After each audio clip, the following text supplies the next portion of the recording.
Hello मित्रों, दोस्तों, साथियों, एक बार फिर से आप सभी को नमस्कार करता हूं एक नए वीडियो पे।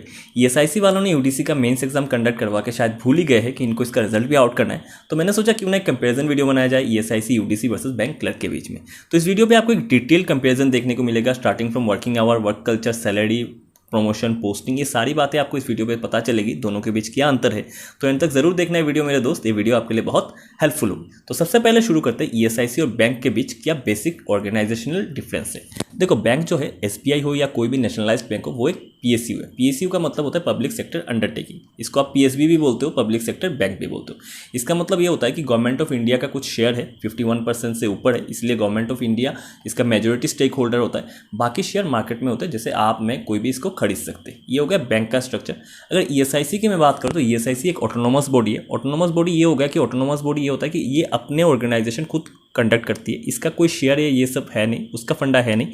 ये काम करती है मिनिस्ट्री ऑफ लेबर और वेलफेयर के अंडर में, इसका ये होता है। अगर नेक्स्ट हम बात करें वर्क प्रोफाइल की, ईएसआईसी यूडीसी और बैंक क्लर्क का वर्क प्रोफाइल की अगर बात करें तो वर्क प्रोफाइल में देखो, बैंक क्लर्क का वर्क प्रोफाइल तो आपको लगभग पता ही है, उस पर डिटेल में नहीं जाते। उसमें ज़्यादातर आपको कस्टमर हैंडलिंग, ट्रांजैक्शन ये वो करना होता है।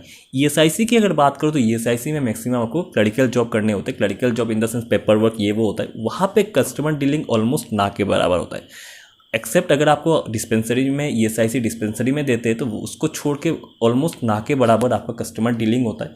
पेपर वर्क मोस्टली होता है, जैसे बाबू लोगों का ऑफिस में काम होता है, वही होता है ईएसआईसी में। इसका मतलब ये हो जाता है कि ईएसआईसी में आपको ज़्यादा टाइम मिल जाता है प्रिपरेशन करने का। अगर आप सोच रहे हो कि मैं बैंक पीओ, बैंक क्लर्क के लिए तैयारी, बैंक पीओ या फिर एसएससी सीजीएल या यूपीएससी की तैयारी करूँ तो वहाँ पर आपको अच्छा खासा टाइम मिलता है, क्योंकि ऑफिस में उतना वर्क का लोड नहीं रहता है ईएसआईसी में।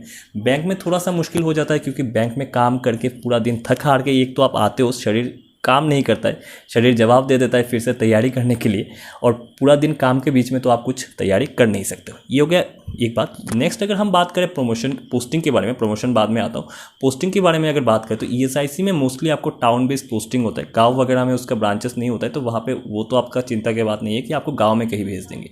बैंक में वो रहता है कि बैंक में विलेज पोस्टिंग होती है, रूरल पोस्टिंग होती है, तो बैंक में ये एक डिसएडवांटेज हो जाता है। बैंक की बात करो तो ईएसआईसी में एक और चीज़ होता है कि अगर आप कहीं दूर, अब एक ही स्टेट में अगर स्टेट से भरे हुए हो और आपने कहीं दूर आपका पोस्टिंग लगा हुआ है, तो वहाँ से इस स्टेज में आपको अपने लोकल टाउन में या लोकल सिटी में आने के लिए थोड़ा सा जिद्दोजहद करना पड़ सकता है, क्योंकि ईएसआईसी में वो ट्रांसफ़र वाला सीन थोड़ा सा स्लो होता है। ठीक है, नेक्स्ट अगर मैं बात करूँ वर्क प्रेशर के ऊपर, वो तो मैंने पहले ही बता दिया कि वर्क प्रेशर बैंक के मुकाबले ईएसआईसी में बहुत कम होता है। नेक्स्ट अगर हम बात करें सैलरी की, जो बहुत इंपॉर्टेंट बात आती है, सैलरी की बात आती है।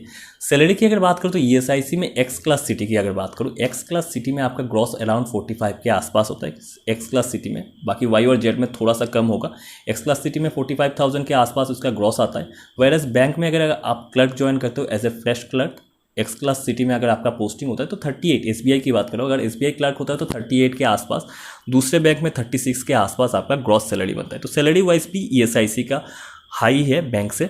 नेक्स्ट अगर हम बात करें प्रमोशन की, जो बहुत इंपॉर्टेंट चीज़ है आपको कंसीडर करने लायक, दोनों के बीच अगर आप सिलेक्ट कर रहे हो किसी एक को, तो प्रमोशन देखो ईएसआईसी में 3-3, 4-4 सालों में हो जाता है। मिनिमम 3 साल और मैक्सिमम 4 साल या 5 साल के अंदर प्रमोशन होता है।